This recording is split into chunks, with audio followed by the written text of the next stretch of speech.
이번 시간에는 12장, 기초물리 12장 자기장과 자기력 두 번째 시간으로 제가 자기장 속에서 전하가 받는 힘하고 전류가 받는 힘, 이 두 가지에 대해서 설명을 하도록 하겠습니다.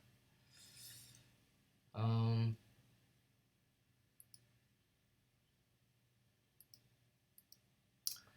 먼저 자기장 속에서 전하가 받는 힘을 보면 지금 이제 제가 그린 그림은 자석입니다. 이게 N극과 S극이 있는 이제 막대 자석이고 이 자석 사이에는 이제 자기장이 N극에서 S극으로 이렇게 아, 존재하는 거를 지금 저기 보여주고 있죠.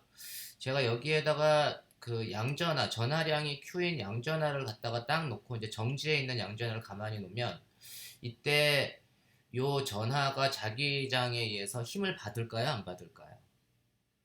네, 이 경우는 전하가 전혀 힘을 받지 않습니다. 그래서 이때 자기장에 의한 힘은 0이 됩니다. 이 전기장하고 매우 다르죠. 전기장인 경우에 만약에 이 대전된 입자가 전기장에 이렇게 놓이면 전기장 방향으로 힘을 가속된 그 힘을 받을 텐데 지금 자기장인 경우는 힘을 전혀 안 받습니다. 이게 이제 전기장과 자기장의 가장 큰 차이고 그러면은 제가 이렇게 이 그 대전된 전하 양으로 대전된 전하를 자기장 방향으로 씩 움직이기만 등속 운동하는 전하는 이 경우에는 힘을 받을까요? 움직이게 되면 이 경우도 힘을 받지 않습니다. 이 경우도 그냥 계속 등속 운동만 하게 돼요. 그러니까 전기장하고 매우 다른 경우죠. 그런데 이 전하를 제가 만약에 지금 정지한 경우 혹은 이제 자기장의 방향으로 이렇게 운동하는 경우가 아닌 자기장의 이렇게 수직한 방향으로 지금 그림상으로는 자기장이 오른쪽으로 진행하고 그 다음에 자기장의 방향이 오른쪽이고 그 다음에 이제 이 전하의 방향이 지금 스크린에서 나오는 방향이라고 여러분이 생각을 하시면 이때는 어떻게 될까요? 이때는 아, 대전된 전하가 힘을 받습니다. 힘을 받는데 어느 방향으로 받냐 하면 요 V하고 자기장의 방향 B가 만드는 평면 이 평면의 수직한 방향 이 경우는 위쪽으로 이 두 V하고 B가 이루는 평면의 수직한 방향으로 힘을 받습니다. 그래서 이제 힘을 받아가지고 전하가 이제 회전을 이렇게 하게 됩니다. 이 경우에 힘의 크기는 전하의 전하량 곱하기 속력 곱하기 자기장의 세기 QVB라고 이렇게 얘기를 합니다. 이 경우에 아주 특별한 경우인데 전하의 속도가 자기장의 방향과 이렇게 수직인 경우에는 그 자기장의 그 전하에 작용하는 자기력의 크기는 QVB이고 방향은 V하고 B가 이루는 평면의 수직한 방향입니다. 반면에 똑같이 지금 대전된 입자가 스크린에서 나오는데 이게 자기장하고 수직한 방향으로 나오는 게 아니고 이 자기장의 방향하고 세타의 방향으로 이렇게 쭉 나오면 그때는 힘을 받을까요?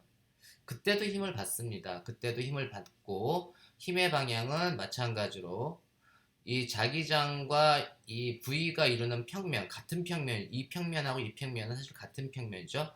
이 평면의 수직한 방향으로 힘을 받습니다.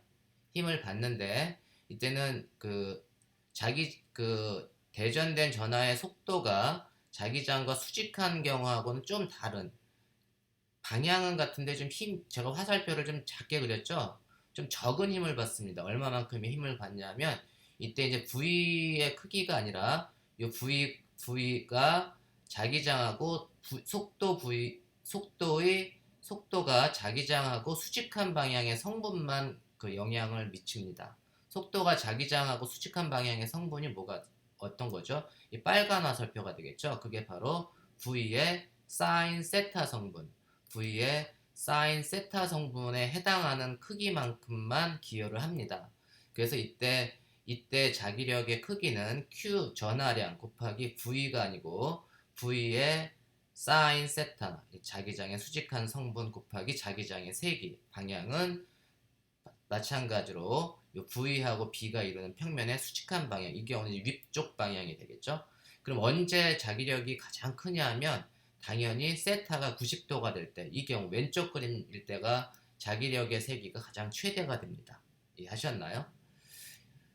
우리가 이때 이제 힘과 그 속도와 자기장의 방향의 관계를 보면 이게 이제 왼손 법칙, 즉 그 왼손 법칙, 플레밍의 왼손 법칙이라고 하는데, 지금 이게 수직한 V가 이루는 방향이 이 가운데 손가락, 그 다음에 여기 지금 뭐죠? 검지인가요?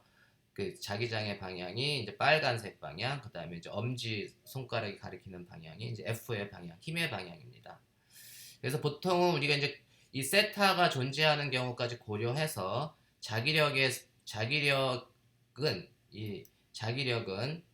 전하량 곱하기 이 전하의 속도하고 자기장의 세기를 이렇게 그 벡터 곱으로 크로스 프로덕트라고 하는데, 그냥 곱하기가 아니고 벡터하고 벡터 사이의 벡터 곱입니다.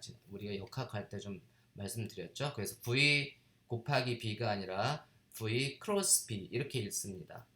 그리고 그 이제 방향은 V하고 B가 이루는 방향, V가 이루는 평면의 수직한 방향이고, 크기는 VB의 사인 둘 사이의 사이값 세타, VB의 사인 세타, 바로 이제 이렇게 되는 거죠. 크기로 계산하면 QVB의 사인 세타 B 이렇게 되고, 이때 우리가 이제 자기장 속에서 움직이는 전하가 받는 힘을 로렌츠 포스다 이렇게 얘기합니다. 로렌츠 포스, 우리가 로렌츠 힘이라고 하는 게 굉장히 중요한 개념입니다. 자기장 속에서 전하가 받는 힘을 로렌츠 포스라고 하고, 그러면 우리가 로렌츠 포스는 자기장 속으로 들어가면 자기장이 이 경우는 이제 지금 그 크로스로 나타내서 지금 자기장의 방향은 이 화면 안으로 들어가는, 수직하게 안으로 들어가는 방향이고, 만약에 그러한 자기장에서 플러스로 대전된 입자가 수평 방향의 V의 속도로 움직이게 되면 이때 자기력의 크기는 V 크로스 B, 그러니까 V 크로스 B가 되니까 그 위쪽 방향으로 자기력이 그 형성이 됩니다. 이때 대전된 입자가 플러스인 경우는 그렇게 되고, 그러면은 이제 얘는 자기력이라고 하는 게 진행 방향의 수직한 방향으로 항상 형성이 되잖아요. 자기력은 대전된 입자가 진행 방향의 수직한 방향으로 형성이 되니까 자기력이 하는 일은 없고, 힘은 힘 곱하기 힘의 방향으로 이동한 거리인데 자기력이 일을 하는 건 아니고 자기력이 운동 방향만 이렇게 바꿔줍니다. 그래서 오른쪽으로 가려고 하는데 위쪽으로 당기니까 이렇게 지금 휘어집니다. 그래서 매 순간 그 전하는 직진을 하려고 하는데 이 전하가 진행하는 방향이 항상 수직한 방향으로 자기력이 작용을 하니까 이놈은 도망을 못 가고 계속 이렇게 원운동을 이렇게 하게 됩니다. 그래서 원운동을 계속 이렇게 하니까 자기력이 어떤 역할을 해주냐면 구심력의 역할을 해줍니다. 그죠? 그래서 구심력이 한 일은 사실은 0이죠. 그러니까 일을 하진 않지만 물체의 방향을 계속 바꿔주는 역할을 해줍니다. 그래서 이때 로렌츠 포스가 하는 역할은 뭐냐면 전하의 속력은 변화시키지 않고 속도의 방향만 이렇게 바꿔주는 역할을 해줍니다. 그게 바로 로렌츠 포스의 특징입니다. 그러면 우리가 이때 이 로렌츠 포스가 원운동하는 대전된 입자가 원운동할 경우에 질량이 m, 전하량이 플러스 q인 경우에 V의 속도로 원운동하는 원운동의 반지름을 계산해라. 자기력이 구심력의 역할을 하니까 힘 F는 그 자기력과 속도의 방향이 이 경우 항상 수직이니까 QVB가 되고, 요 놈이 바로 구심력의 역할을 해줍니다. 구심력은 mr분의 V제곱 이렇게 되는 거죠. mr분의 V제곱. 그래서 이때 원운동하는 반지름 R을 계산을 해주면 R은 어떻게 되죠? QB분의 MV가 됩니다. 그래서 반지름은 물체의 그 대전된 입자의 속도, 그 다음에 전하량, 자기장의 세기, 그 다음에 이 대전된 입자의 질량에 의해서 결정이 됩니다. 그럼 이제 원운동의 주기는 어떻게 되죠? 주기 T는 V분의 2파이 R이 되는데, 우리가 R을 갖다가 여기다 대입을 해주면 V분의 2파이 R에서 이 R을 QB분의 MV를 대입해주면 원운동의 주기는 QB분의 2파이 M 이렇게 됩니다. QB분의 2파이 M이 된다는 얘기는 뭐냐면 주기는 반지름에도 영향을 안 미치고 그 다음에 입자의 속도에도 영향을 안 미치고 그 반지름에 완전히 무관한 결과를 주죠. 질량과 전하량과 자기장의 세기가 결정이 나면 이미 자기장 속으로 수직하게 들어가는 대전된 입자는 그놈의 속도를 얼마만큼 빨리 해주냐하고 상관없고 그냥 자기장의 세기 그 다음에 전하량의 크기가 정해지면 원운동의 주기는 결정이 됩니다. 똑같아요. 근데 원운동의 주기가 반지름에 무관하다는 얘기는 반지름이 이제 속도가 작아지면 반지름도 작아지고 속도가 커지면 반지름도 커진다 이런 얘기입니다. 똑같이 같이 커지기 때문에 큰 놈은 더 빨리 돌고 반지름이 작은 놈은 천천히 돌고 그래서 반지름에 무관한 원운동의 주기를 얻게 됩니다. 각진동수는 어떻게 되죠? 주기 t는 오메가분의 2파이가 되니까 각진동수 오메가는 t분의 2파이가 돼서 이때 각진동수를 계산해주면 m분의 qb가 되고 이때 이 각진동수를 우리가 사이클로트론 진동수다 이렇게 얘기를 합니다. 사이클로트론 진동수다 이렇게 얘기합니다. 일정한 각진동수로 원운동을 이렇게 하게 됩니다. 이게 이제 자기력이 대전된 입자에 작용하는 자기력의 가장 큰 특징입니다. 우리가 사이클로트론이라고 하는 거는 입자 가속기인데 이렇게 대전된 입자를 가속시켜서 큰 에너지를 갖도록 하는 입자 가속기를 사이클로트론이라고 하고 요즘에는 이제 더 좋은 그 입자 가속기가 있지만 옛날에는 사이클로트론이 많이 사용됐습니다. 이 오른쪽에 있는 사진은 그 로런스 버클리 그 미국 버클리 대학에 있는 입자 가속기 센터에 있는 그 최초의 사이클로트론 가속기입니다. 사이클로트론 가속기는 이제 위아래가 자석이에요. 위쪽이 뭐 여기 이게 지금 N극 S극을 그냥 그림을 따서 보면 아래쪽이 이제 N극의 자석이고 위쪽이 이제 S극 자석이고 그 중간에 이제 자기장이 이렇게 올라가게 되는 거죠. 그리고 그 중간에 보면 중간에 이렇게 원통 금속 통이 있는데 금속통을 약간 간격을 벌려놓고 이거 D자형으로 만들었습니다. 그래서 우리가 이걸 D 이렇게 읽는 게 D자 모양의 통이기 때문에 D가 두 개가 이렇게 붙어 있는 그 형태죠. 이때 이제 중간에는 이렇게 공간을 좀 주고 이 D자형을 통해서 이제 여기서는 D자형을 통해서는 자기장이 쭉 올라가고 이 검정색 부분의 중간은 자기장이 없습니다. 대신에 여기는 이제 교류 전압을 걸어줘 가지고 전기장을 걸어줍니다. 전기장. 그러니까 자기장하고 전기장이 같이 결합된 건 아니고 전기장이 있는 곳에는 자기장이 없고 그러니까 자기장이 있는 곳에는 전기장이 없는 그런 모양이고 요때 이제 교류를 걸어주니까 예를 들면 여기 보면 그림에 그 동영상 여기 지금 제가 이 지금 사이트에서 받은 자료인데 여기서 이제 소스가 나가면 대전된 입자가 양성자가 나가던 전자가 나가던 대전된 입자가 나가면 이 중간에는 제가 교류 전원을 걸어가지고 전기장의 방향을 그 바꿔주는 역할을 합니다. 이쪽으로 갈 때는 뭐 양전하가 나가면 이쪽으로 갈 때는 플러스 이쪽으로 갈 때는 전기장의 방향이 이렇게 진행해서 가속시켜서 대전된 입자가 이제 자기장 영역으로 들어가면 원운동을 이렇게 한다고 했잖아요. 여기서 대전된 입자가 전기장을 통해서 가속돼서 원운동을 하면 이렇게 반지름이 아래 원운동을 하고 여기에 또 도착하면 여기서 또 교류 전원이니까 전기장의 방향을 바꿔가지고 또 한 번 가속을 시켜줍니다. 그러니까 한 번 더 가속되면 속도가 여기 때보다 증가한 거죠. 속도가 증가하면 반지름이 더 큰 원을 만들고 또 여기서 전기장의 방향을 바꿔서 가속시키면 점점 반지름이 큰 원을 만들면서 전기장이 이게 중간중간에서 가속을 시켜줍니다. 그러면 계속 반지름이 큰 원을 만들면서 입자가 이렇게 큰 원을 그리면서 바깥으로 이렇게 빠져나오게 됩니다. 그래서 이제 에너지를 이제 점점 크게 해주는 역할을 해주는 게 이제 사이클로트론인데 이 경우에는 반지름이 크건 작건 간에 원운동의 주기는 이렇게 무관합니다. 이해하셨나요?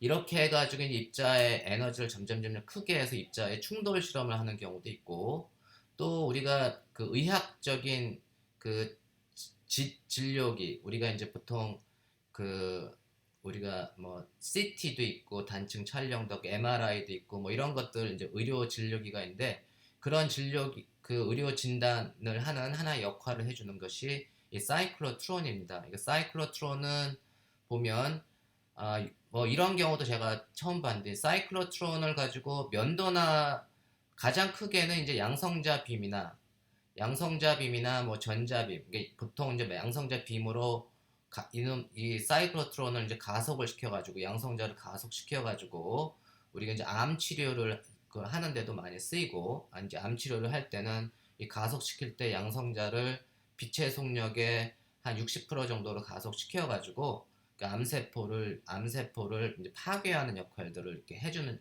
기도 합니다.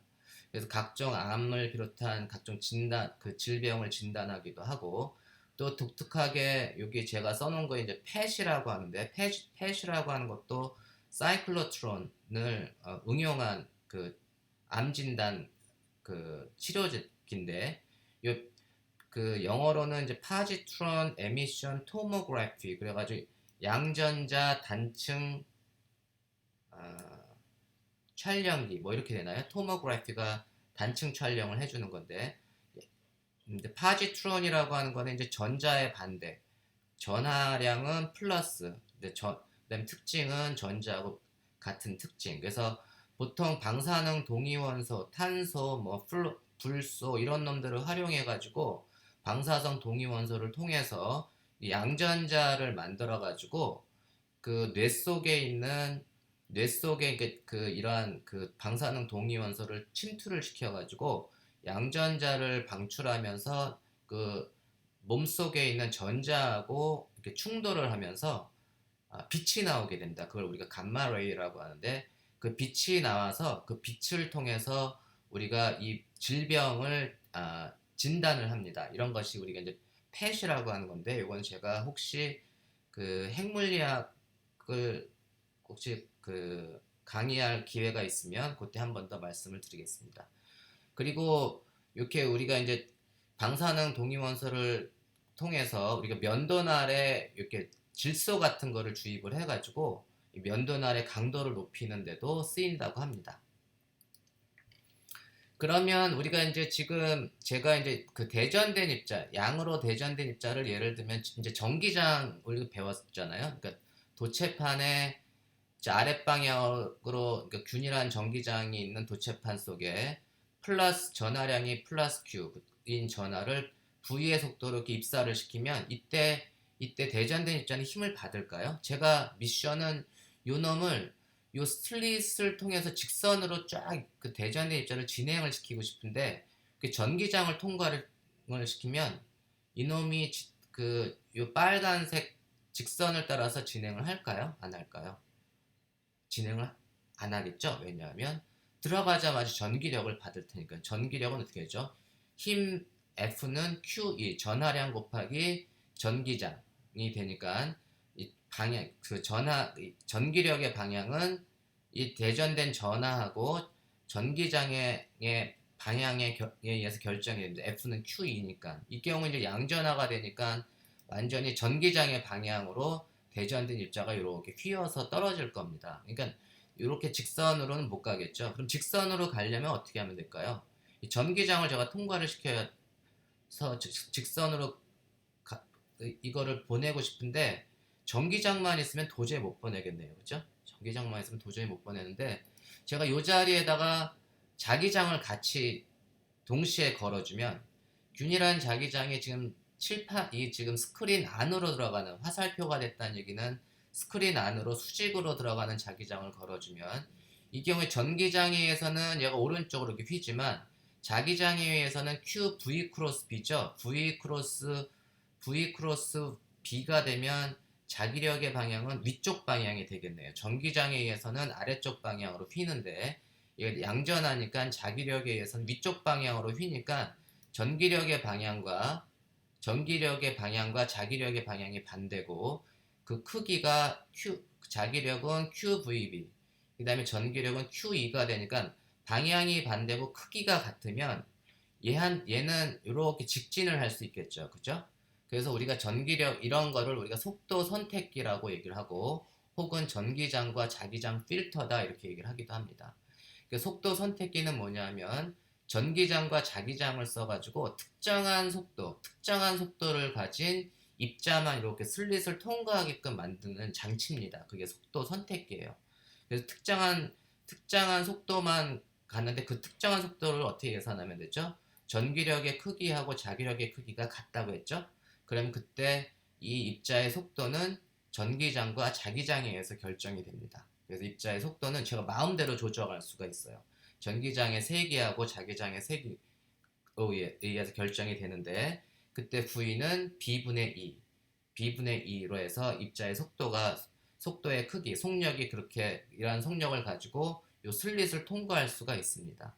그래서 지금처럼 우리가 이거 보면 이 속도 선택기를 통해서 이 경우는 이제 전기장 이 그림은 위에 있는 거하고 완전히 반대네요. 전기장은 아래에서 위쪽으로, 그다음에 자기장은 그 스크린에서 나오는 방향으로. 그러니까는 여기다 양전하를 보내주면 플러스 전하를 보내주면 똑같이 가겠죠. 그러니까 지금 전기장하고 자기장의 방향을 완전히 바꿔주면 똑같은 상황이 벌어집니다. 그러면 그렇게 해서 속도를 B분의 2로 만들어 가지고 또 다른 자기장 영역으로 이렇게 싹 입사를 시켜주면 자기장 영역으로 이제 대전된 입자가 지나가잖아요. 그러면 이때는 자기장의 방향이 이 경우에 그 스크린에서 요 놈은 나오는 방향이죠. 그리고 대전된 입자는 어떻게 되는 거죠? 이렇게 오른쪽으로 이렇게 쓱 지나가니까 V 크로스 B, 만약에 이게 들어가는 방향이면 양전하가 자기장이 들어가는 그 스크린에서 들어가는 방향이면 위쪽 방향으로 자기력이 형성이 될 텐데 다행히 자기장이 스크린에서 나오는 방향이니까 진행 방향의 오른쪽으로 지금 아랫 방향으로 이 순간에는 아랫 방향으로 자기력이 형성이 되겠죠. 그래서 이거 진행하면서 계속 자기력은 이 속도의 수직한 방향으로 해서 계속 오른쪽으로 이렇게 돌게 해줍니다. 원운동을 이렇게 오른쪽으로 돌게 해줘요. 그래서 그때 자기력이 어떻게 되죠? QV B 프라임 이놈이 구심력의 역할을 해줘서 그때 그 회전 반지름 이건 이제 지름인데 회전 반지름은 R이라고 하면 R은 QB 프라임 분의 MV가 됩니다. 그죠? 이런 식으로 해서 우리가 이제 궤도 반지름 우리가 알면 자기장의 세기를 알죠?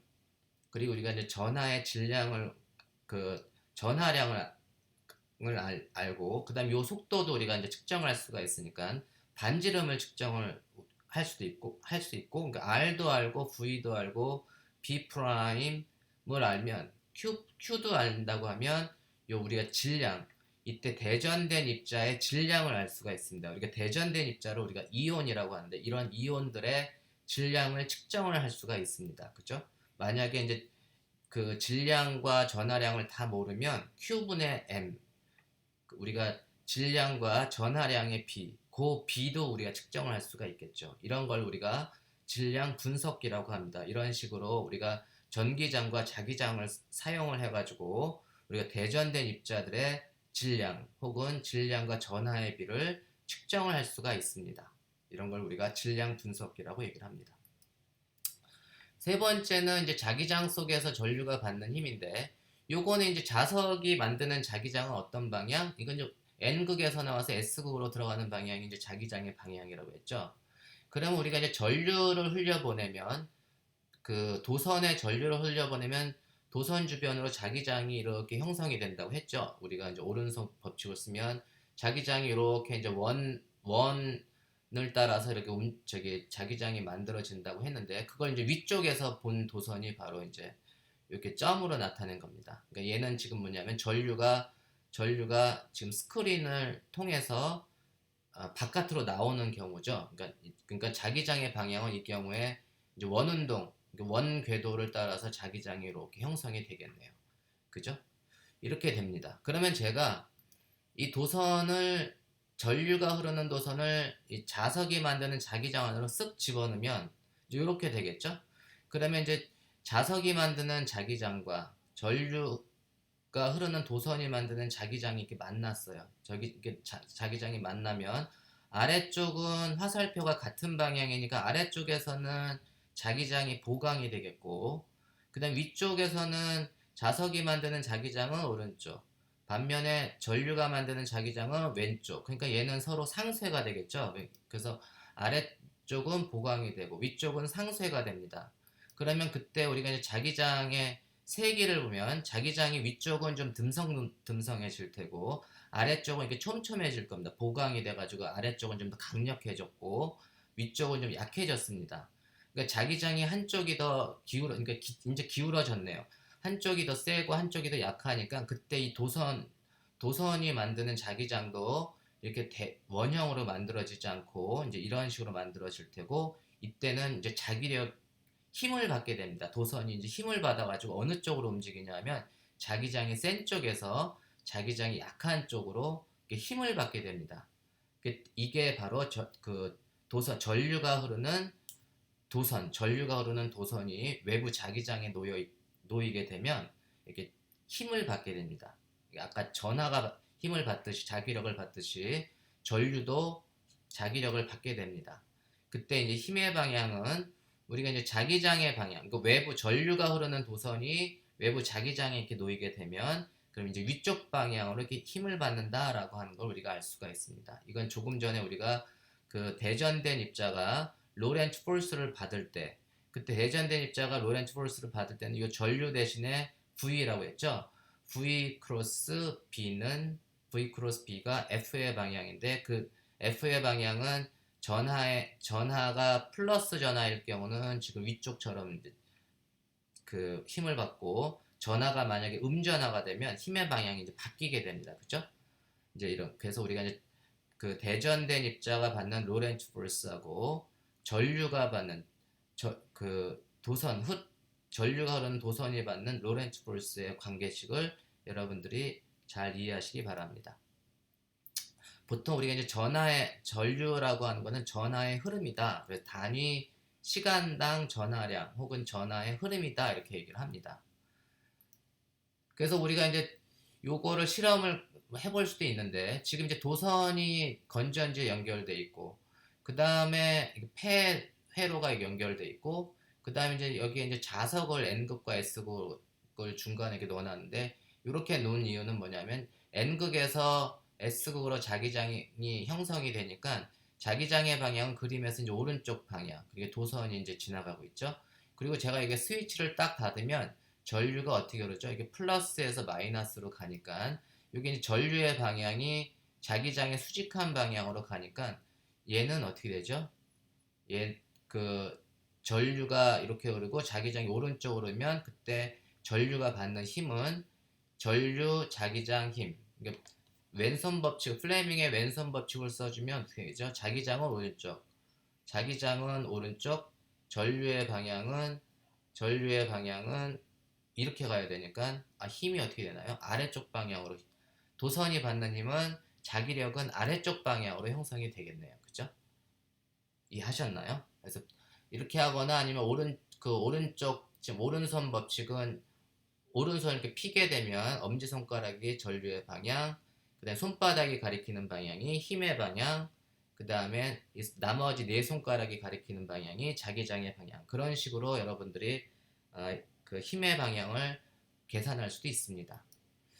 이렇듯이 우리가 이제 도선이 받는 힘을 계산을 했는데, 이때 이제 대전된 입자가 오른쪽으로 지금 자기장의 방향으로 진행하면 힘을 받지 않는다고 했죠. 마찬가지로 우리가 전류가 흐르는 도선이 외부 자기장에 놓였을 때 외부 자기장하고 같은 방향으로 이렇게 놓이게 되면 그때 전류가 흐르는 도선이 받는 힘은 이 경우와 마찬가지로 0이 되겠죠. 그죠? 왜냐하면 전류는 전하의 흐름이니까.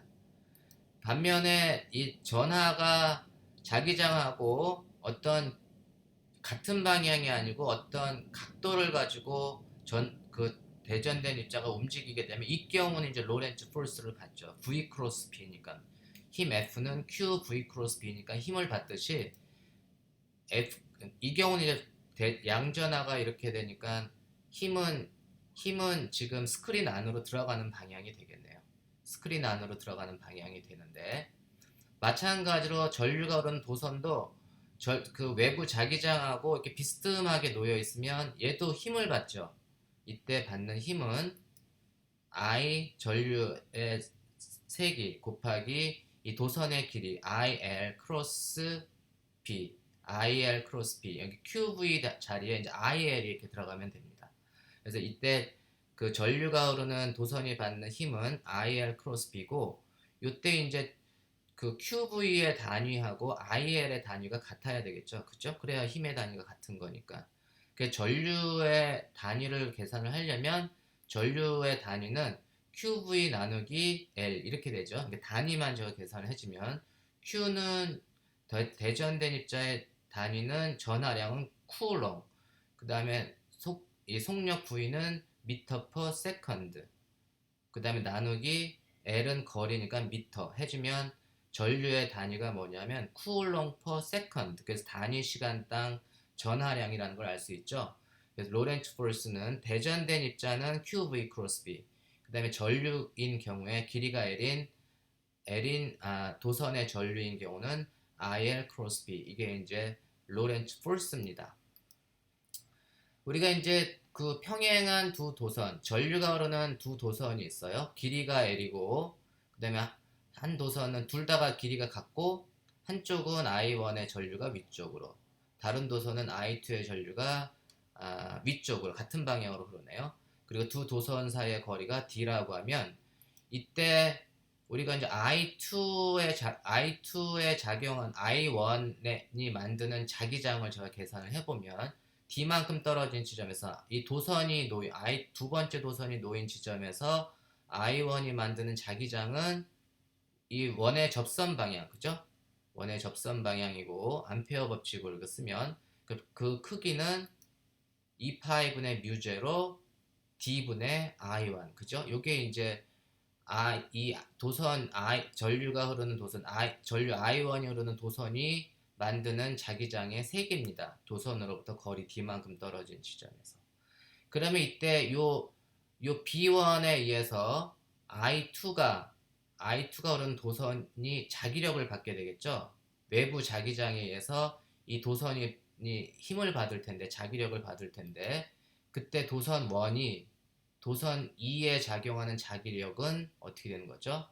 힘 F는 IL 크로스 B라고 했으니까 이제 I2 곱하기 L 크로스 B는 어떤 B? I1이 만드는 B, 외부 자기장이 돼야 되니까 첫 번째 도선이 두 번째 도선에 작용하는 자기력을 제가 F21이라고 했습니다. 그건 두 번째 도선에 흐르는 전류 곱하기 도선의 길이 하고 첫 번째 도선이 만드는 자기장의 크로스 프로덕트, 이게 이제 I2L 크로스 B1이 되고, L과 B1은 서로 수직한 방향이니까 이건 사인 90도가 되니까 크기로 따지면 I2L B1 이렇게 되겠죠. 방향은 L 크로스 B1, L 크로스 B1이 되니까 요 지금 그 첫 번째 도선을 향하는 방향, 이 원으로 따지면 원의 중심 방향이 되겠네요. 크기는 I2L B1이 되고, 그때 그 값은 2파이분의 뮤제로 D분의 I1 곱하기 I2 곱하기 L 이렇게 됩니다. 그죠? 마찬가지로 도선 1에도 도선 2가 만드는 자기장에 의해서 자기력을 받습니다. 그렇죠? 그래서 도선 2가 도선 1에 작용하는 자기력을 계산을 하면 이때 요 경우에 요 지점에서 자기장은 어떤 방향? 요 지금 이 접선 1의 접선 방향이면서 지금 B1과는 반대 방향으로 B2가 만들어지겠네요. 그래서 B2의 크기는 여전히 2파이분의 뮤제로 D의, 이 경우는 도선 두 번째 도선이 만드는 자기장이니까 전류 I1이 아니고 I2가 되겠죠. 그러면 그때 요 그 자기장 B2에 의해서 이 첫 번째 도선이 자기력을 받을 텐데, 도선 2가 도선 1에 작용하는 자기력은 I1L 크로스 B2 B2 이렇게 되겠죠. I1L 크로스 B2, I1L 크로스 B2 하면 L은 위쪽 방향, 그 다음에 B2는 지금 화살표 방향. 그러니까 L 크로스 B2 하면 여기 F2왕과 반대 방향. 다시 말해서 요 원이 만드는 원의 중심 방향, 그죠? 힘의 중심 방향. 그러니까 구심력의 역할을 해주는 거죠. 그 중심 방향으로 이렇게 작용합니다. 그러니까 F1,2하고 F2와는 방향은 완전히 반대네요. 크기는 어떨까요? 크기는 F1,2는 I1, L의 B2가 되고 B2는 이걸 대입을 해주면 크기는 2파이분의 뮤제로 D분의 I1, I2, L. 그래서 결국은 뭐죠? F1,2하고 F2와는 크기가 같고 방향이 반대인 자기력을 받습니다. 그러니까 그 결과는 뭐죠? 서로 잡아당긴다는 얘기네요. 그래서 두 개의 직선 도선의 같은 전류를 같은 방향으로 흘리면 두 도선이 가까워집니다. 반대로 한 도선의 전류의 방향을 바꿔주면 서로 반대 방향의 전류가 흐르면 청력이 작용하고 도선의 전류가 같은 방향이면 인력이 작용합니다. 이해하셨나요? 제가 그 도선의 자기장에서 전하가 받는 힘과 전류가 받는 힘은 이걸로 정리를 하도록 하겠습니다.